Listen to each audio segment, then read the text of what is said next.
This channel does not promote any violent, harmful, or illegal activities. All content provided by this channel is meant for an educational purpose only. Top quality और consistent performance के लिए सिर्फ silver pump नाम याद रखना। টিটাগড়ে Trinamool councillor ঘনিষ্ঠকে কুপিয়ে খুনের ঘটনা। কুপিয়ে খুনের নেপথ্যে তৃণমূলেরই দুই গোষ্ঠীর বকরা লড়াই ছিল।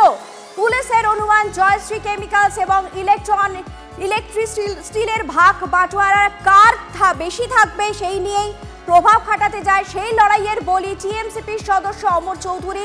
মূল অভিযুক্ত পবন রাজভরের পর এবার গ্রেফতার পবনের বাবা। তবে এখনো অধরা দুই সাকরেত কানাই ও রাজ। অমর চৌধুরী, মৃত অমর চৌধুরীর মা কি বলছেন আপনাদের শোনাই। पुलिस नहीं रहा सर, पुलिस नहीं रहा, हमारा बाबू चल गया। बंधु चिलो पवन बराज भर। हम बोलता है सर पुलिस का खातिर है, पवन के मारबो हम ही हाथ दे, बस हमें ही चाहता है। हम मार देगा, हम मारेगा उसको। शास्ति नहीं, हमको ले चलिए, हम उसको भोग देगा। आराम सबर हो जाएगा, कुछ नहीं, हम नहीं रोएगा, तब हम उसको भोग देगा इससे करके। এদিকে অর্জুন সিং দাবি করছেন শাসক কোন দলে খুন হয়েছেন অমর চৌধুরী। মারছে তৃণমূল, মরছে তৃণমূল, লুটছে তৃণমূল, যার লুটছে সেও তৃণমূল। বিকাশ সিং একটা সময় বিজেপি প্রেসিডেন্ট ছিল। এই বিকাশ সিং 2021-এর পরে তৃণমূলের নেতা হয়ে গেল। তৃণমূল ওকে রাজ চক্রবর্তী নিয়ে এসে মঞ্চে মালা পরিয়ে ওকে জয়েন করালো, তাকে বিষ্ণু সিংকে জয়েন করালো, তৃণমূল হলো। এরা তৃণমূল হওয়ার পরে আমাদের যখন সময় আমরা যখন বিজেপিতে এরা ছিল, এদের হিম্মত ছিল কি এরা কোনো অপরাধ করবে? মমতা ব্যানার্জি দল পার্থভৌমিকের দায়িত্ব দিয়ে তাদেরকে কাউন্সিলর বানিয়ে কোনোভাবে লুট করে ব্যারাকপুরটা দখল করতে হবে। ব্যারাকপুর দখল করার নাম করে এদের সবাইকে কাউন্সিলর বানিয়ে দেওয়া হলো। বিকাশ সিং ইলেকট্রিক স্টিলের ঠিকা নেবে, বিষ্টু জয়শ্রী কেমিক্যালের ঠিকা নেবে। এই ঠিকা নিয়ে গন্ডগোল চলছে, এই ঠিকা নিয়ে এই খুনটা হচ্ছে। টিটাগড়ে তৃণমূল কাউন্সিলর ঘনিষ্ঠকে কুপিয়ে খুনের নেপথ্যে তৃণমূলের দুই গোষ্ঠীর বকরা লড়াই। পুলিশ অনুমান করছে জয়শ্রী কেমিক্যালস এবং ইলেকট্রো স্টিলের ভাগ বাটোয়ারা কার বেশি প্রভাব থাকবে সেই লড়াইয়েরই বলি হতে হয়েছে টিএমসিপির সদস্য অমর চৌধুরীকে। আরো বিস্তারিত জানবো আমার সহকর্মী সুশোভনের থেকে। সুশোভন, কি তথ্য এখনো পর্যন্ত সামনে উঠে আসছে? দেখো, পুলিশ এমনটাই অনুমান করছে, তার কারণ যে গন্ডগোল, সেই গন্ডগোল কিন্তু কালকে নতুন নয়, এর আগেও কিন্তু তাদের মধ্যে গন্ডগোল হয়েছিল। কিন্তু সেই গন্ডগোলের নেপথ্যে একেবারে প্রাথমিকভাবে নিজেদের মধ্যে বচসা কথা জানা গেলেও কিন্তু একেবারে যে এই যে কে মূলত তাদের এই বকরা বা সেই জায়গা দখল নেবে সেই নিয়ে কিন্তু তাদের মধ্যে গন্ডগোল হতো। এবং এই জন্যই কিন্তু গতকাল একেবারে তাদের মধ্যে গন্ডগোল হয়। তার কারণ তুমি জানো যে সেখানে যেহেতু এই আকাশ সেখানে দাঁড়িয়েছিল এবং তারপর পবন সেখানে আসে এবং তারপর নিজেদের মধ্যে গন্ডগোল হয়।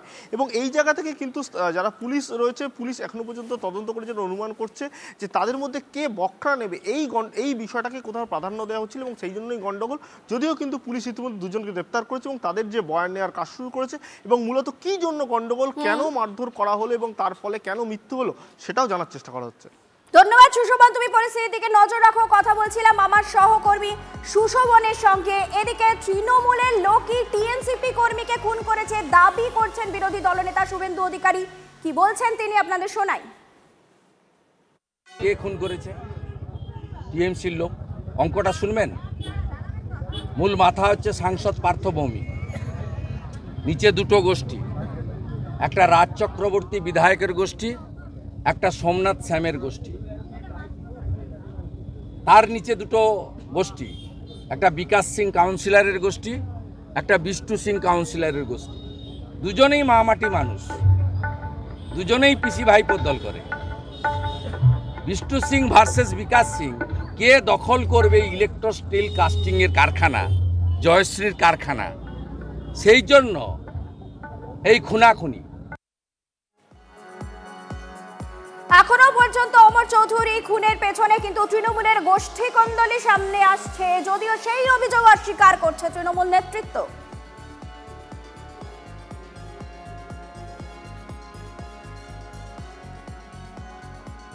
ছেলেটি খুনটা করেছে, ওর নাম হচ্ছে পবন। সে বেসিক্যালি একটা এনডিপিএস কেসে এতদিন অব্দি জেলে ছিল। এই অঞ্চলের ব্যারাকপুর শিল্পাঞ্চলে যে খুন, মার্ডার, যে ধরনের যত কিছু হয়, এটার সঙ্গে না অর্জুন সিং এর একটা লিঙ্ক আছে। উনি একটা ন্যারেটিভ তৈরি করে দেওয়ার চেষ্টা করে যে এখানে নিজেদের মধ্যে তৃণমূলের গোষ্ঠীদ্বন্দ্ব, পার্থভৌমিক, রাজ চক্রবর্তী বা সোমনাথ বা সুবোধ বা বিষ্টু বা বিকাশদের নাম তখন নিয়ে আসে আর কি। সো বেসিক্যালি পুরোটাই একটা মিথ্যে বানানো গল্প।